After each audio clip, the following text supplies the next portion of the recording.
Hello, welcome back to another video on the Big Money Biology YouTube channel. And regardless of whether or not this is the first time you're exploring these videos or the channel itself, this is a very good video to pick because today we'll be checking out an imaging software known as 3DSlicer. And it's actually very helpful and has a lot of uses and applications in the fields of like biomechanics and paleontology, along with medicine, because this was designed originally as an open source medical image processing software and a visualization system too. So the interesting thing here is, like I said, 3DSlicer is open source and it's open access, meaning it's completely free for anyone to download off of the website download.slicer.org. And with that in mind, I would like to let you know that you are more than 100% welcome to grab your nearest laptop or get to your computer, download the software, and follow along with me as I guide you through this process. So with that in mind, let's check out 3DSlicer itself. So the first thing you'll be welcomed by is the Welcome to Slicer module. Accompanying it is the welcome screen, obviously, and on the right you have this screen here. So on the left, you just have like welcome screen, and we'll get you accustomed to all this. So here we have this module list that'll come in handy later, but the first thing we're going to want to do is check out this icon up here in the upper left-hand corner, the file that says data. You're going to get an add data into the scene widget, and what you're going to do is choose the files that you want to add. Now, I have already allocated the files that I want to add to a specific folder on my computer. And this is essentially just a reformatting of your file explorer, at least if you're on a PC. So here.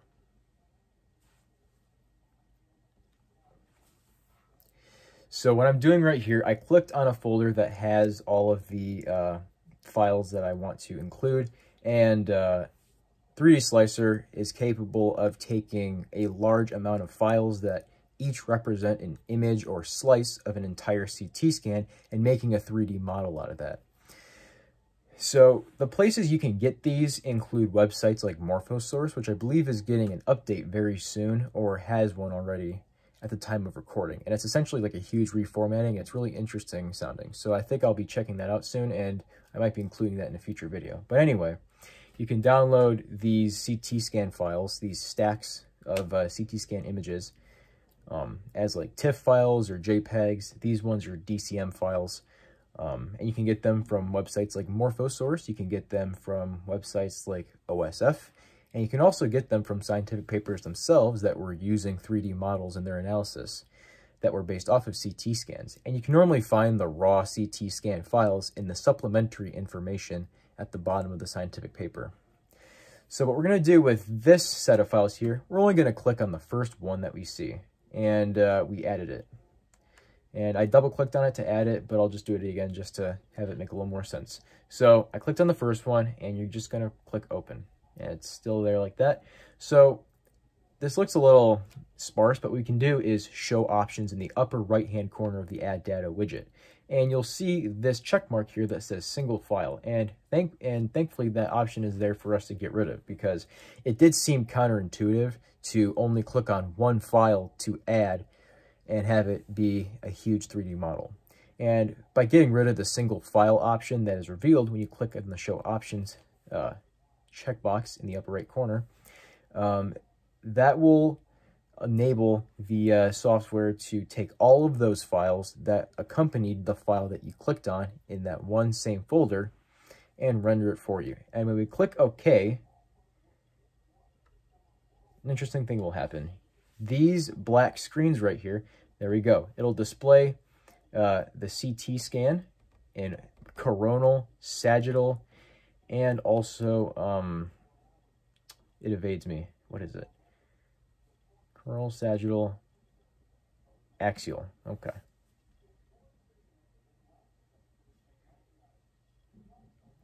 There we go. Okay. So you can actually run through this and look at the slices themselves. Now, what we're going to want to do is make segments of this CT scan as a model and we'll segment out what we do want and get rid of what we don't want. But first, what we're going to need to do is spruce these slices themselves. And we're going to do that by moving over to this Welcome to Slicer area and click on the down arrow, and you'll end up going to this list of modules. All the modules are right here where it says all modules, but all the popular and commonly used modules are right here, and the one we need is volumes.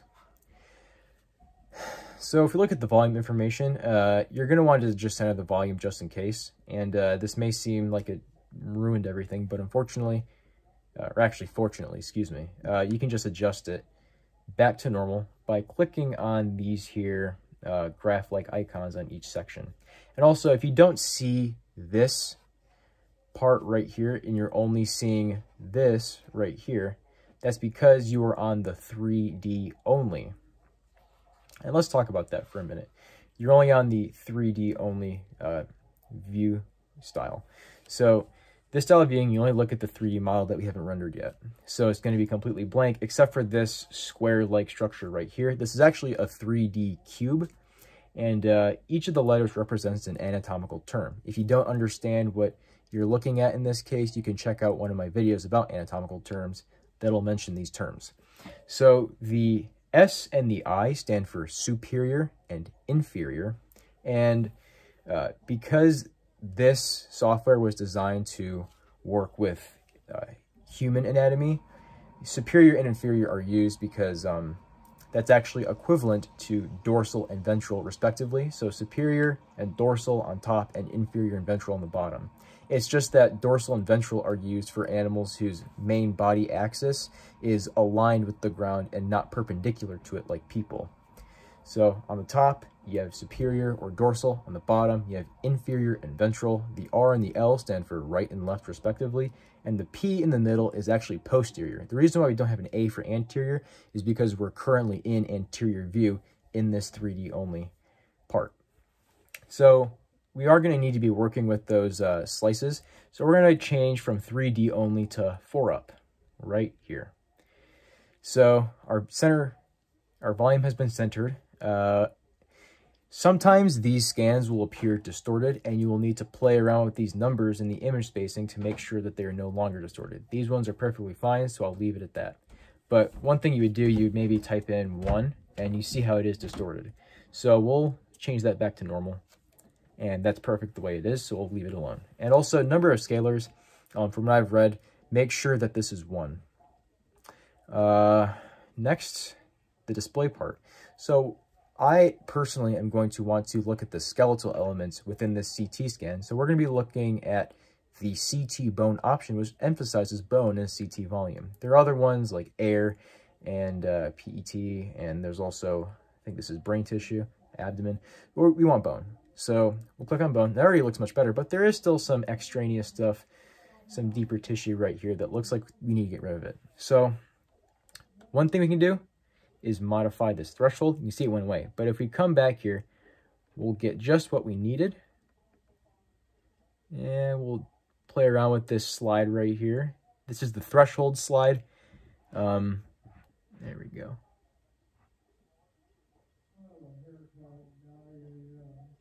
Very nice. Okay. And I think we can also modify this too, and it dims it, or it can brighten it. And I'm going to like mine nice and bright and clear, and this will be easy to visualize and easy to work with when we render this as a volume. So now that everything is done on the volume section where we centered the volume, we made sure everything wasn't distorted, and we clicked the bone option in my case because that's what I want to work with. You can work with whatever you want in your CT scan because this is your creation. You might even be using a different organism than me. We have also modified the threshold so that everything is bright and clear.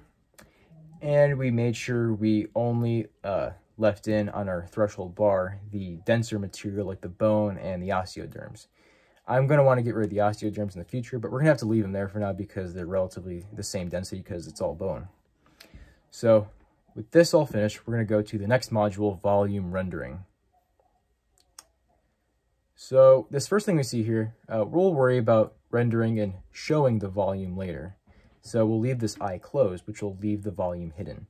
But we need to select a preset. So because we want to look at skeletal material in my case, I'm going to click on CT bones. with cropping, I'm going to display the ROI and that'll enable cropping. So you're going to want to be very careful with moving these boxes, because if you click on something else and scrub on the slice, you'll actually modify the threshold and you might need to start over again. So let's be very careful and precise about clicking on these little circles that allow us to move these boxes. And I'll try to give it plenty of space just because, oops, I almost did it, just because we might be accidentally missing something that isn't viewable in this slice itself. So one important thing here, a general rule of thumb, if we have the middle dot right here fairly well aligned with the vertebral column, you're on the right track. So now that we have this ROI thing fixed, I'm actually going to raise this up a little bit so we don't have to worry about this board right here that supports the crocodile when it gets CT scanned in the future. So now that we have our ROI fixed, that'll crop everything, but we'll just hide that for now. But we also want to look at the advanced display settings. And this is scalar opacity mapping. So when we show this volume, it's not very opaque looking, and we need to fix that. So one thing we can do is we can synchronize this with the volumes module, and that unfortunately seems to make it even more opaque. So we'll need to fix this by playing around with and moving these circles right here.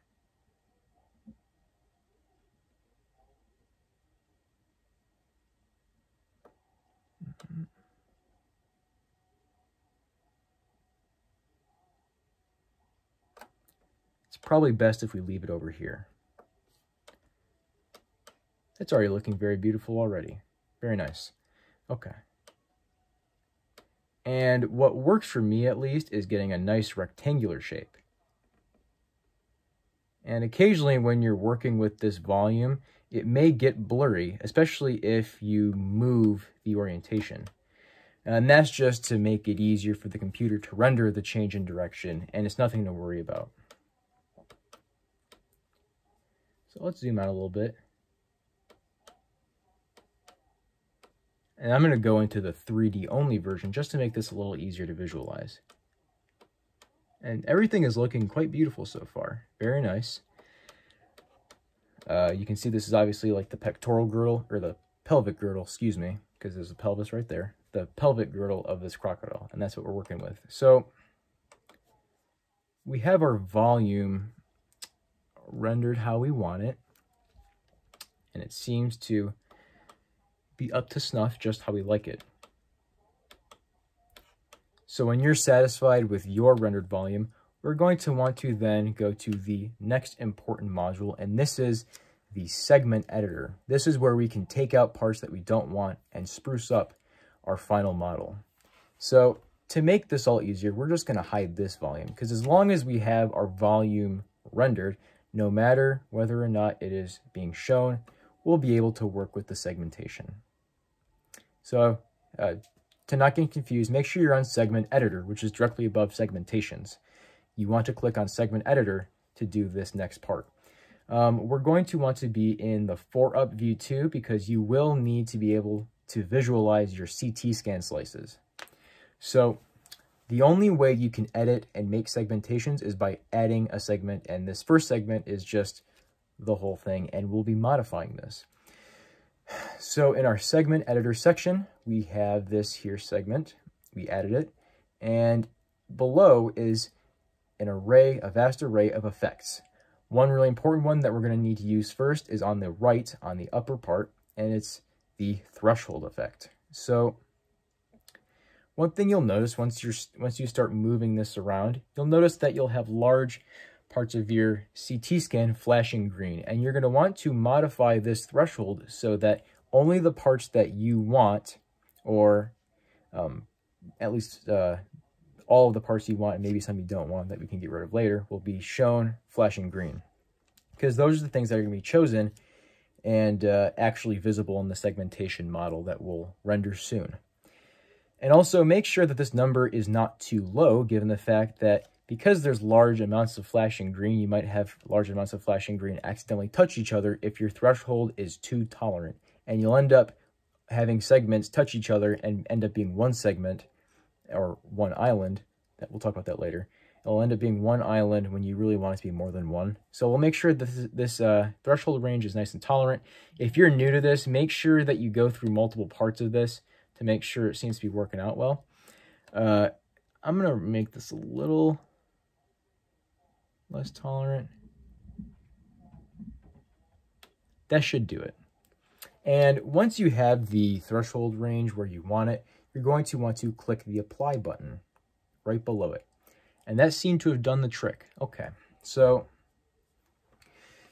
also I will preface this by saying, depending on what you're using, I'm using this on a laptop, so the workload might be quite serious to be done by something that's this small like a laptop. So you might end up noticing that in the upper left-hand corner, you'll see a not responding sign in the upper left-hand corner of your screen. And please do not be discouraged by that. All you need is a little bit of patience because the computer is working with quite a large amount of things to do and fix for you.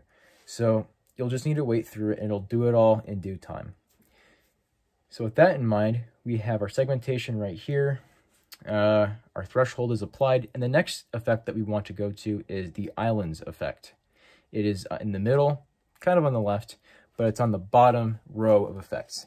Now the thing that it is selected on right here is keep largest island. That's where you can click on a part of the CT scan and it will keep everything attached to it, which is not going to be everything in this case in the CT scan.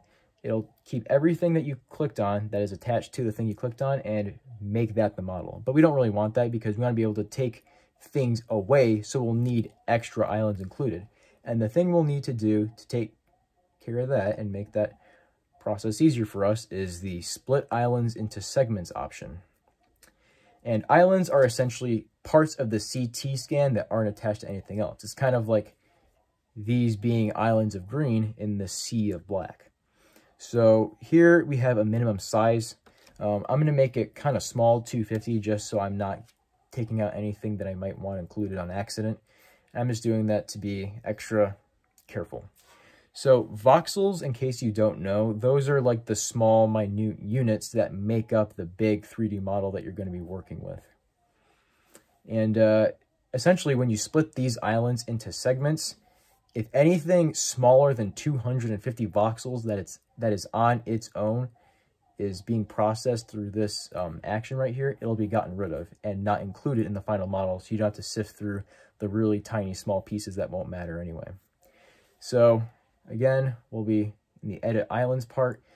You click the split islands to segments option, and the minimum size will be 250 voxels, and we'll click apply for that.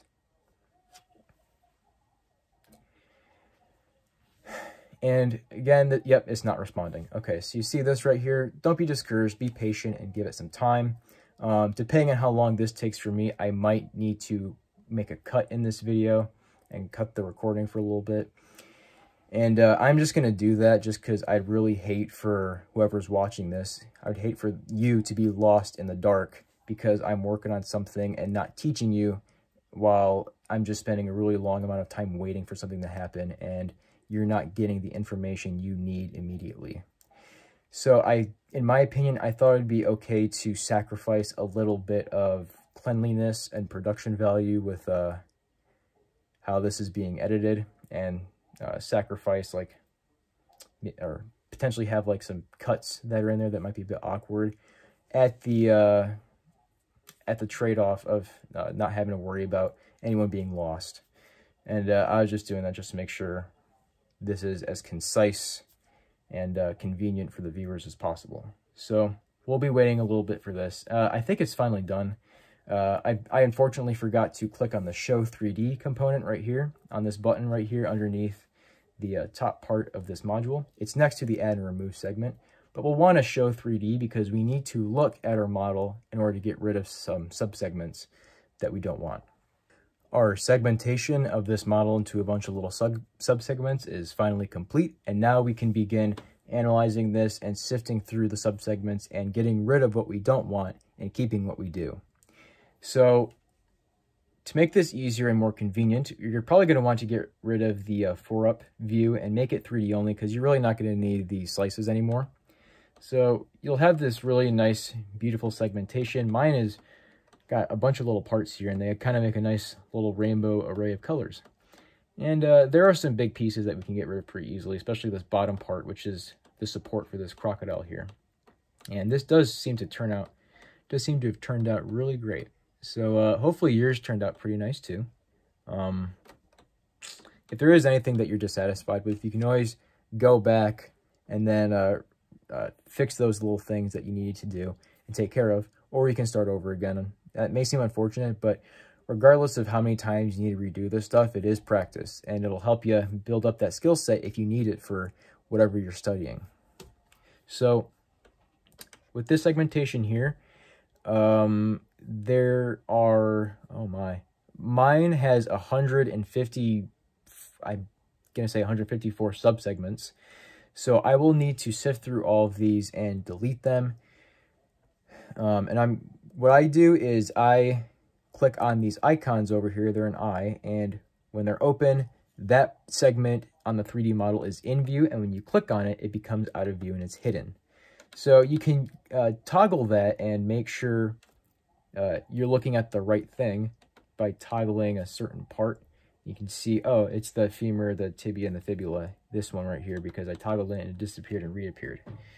And when you do that to a part that you don't want, you can then select it and delete it. And what you do is you click on that segment that you just toggled, make sure it's highlighted because that means it is selected, and then remove it. And you need to be careful about removing it because it's very difficult to undo a removal. So with that in mind, I will return shortly with the segments that I don't want eliminated, and we will build this thing back up and go through the rest of this process. Now our segments have finally been sifted through, and the ones that we don't want and are extraneous have been deleted. And the amount of time this takes may depend on what you're working with. Mine here took about 10 minutes, and you may be a little slower, but that's okay. Once you get used to this, you can do some pretty large amounts of segments in only like 10 or 15 minutes quite easily. So with that in mind, let's get back to our segments here and show them again and reveal what we finally made with our final model. There.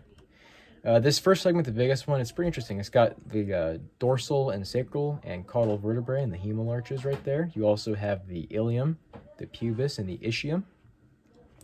And now we have the rest of the skeletal elements that we wanted right here appearing before our eyes.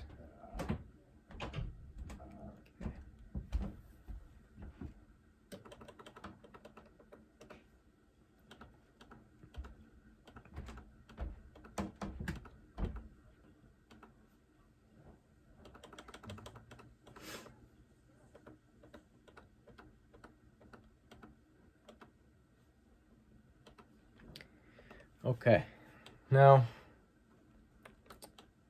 everything seems to be intact and nice and beautiful. Awesome.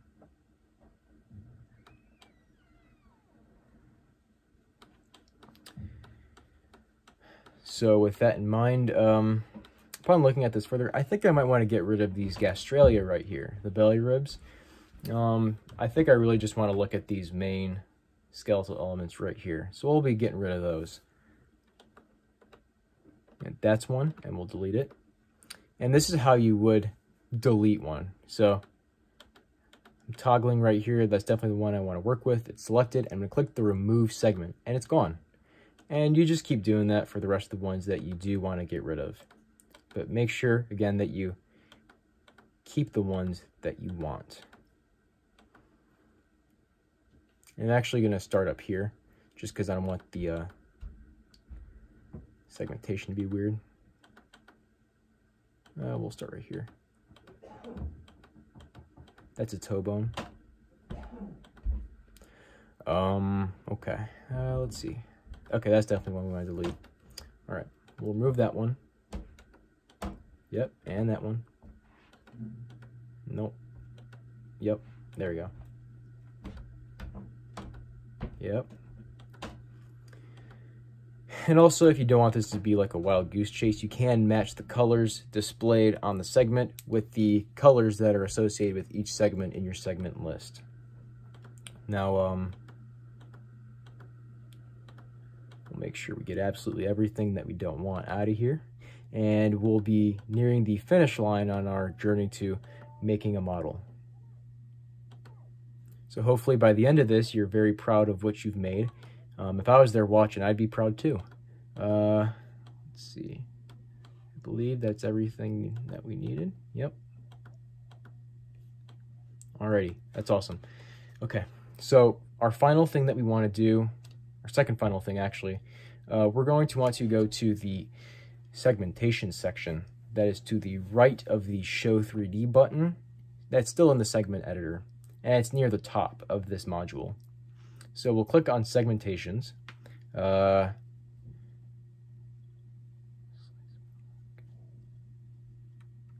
We'll make sure everything has just an opacity of 1, or we'll keep it like that just to be. We'll keep it like that just to be sure. Okay. I don't know if I want to worry about that.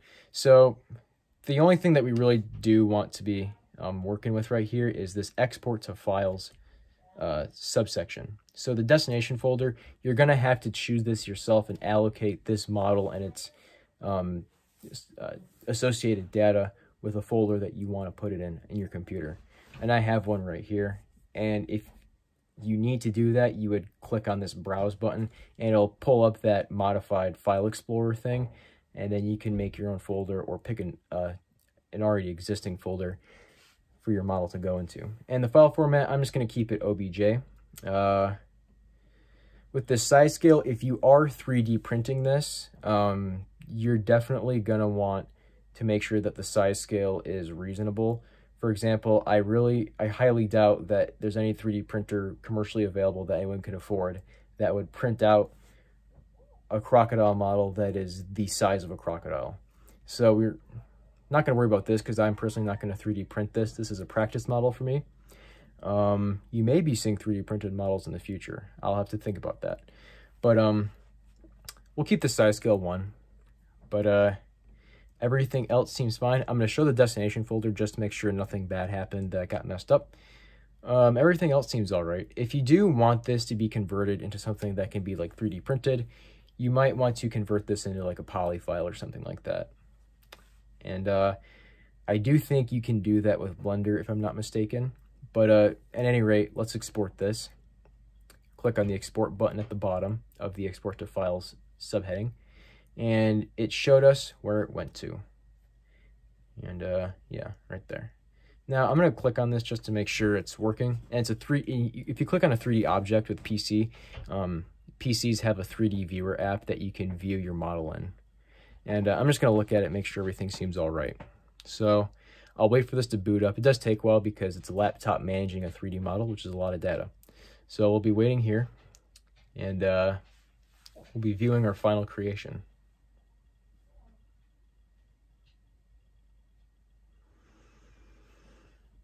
Okay, that's awesome. Look at that. Just how we wanted it.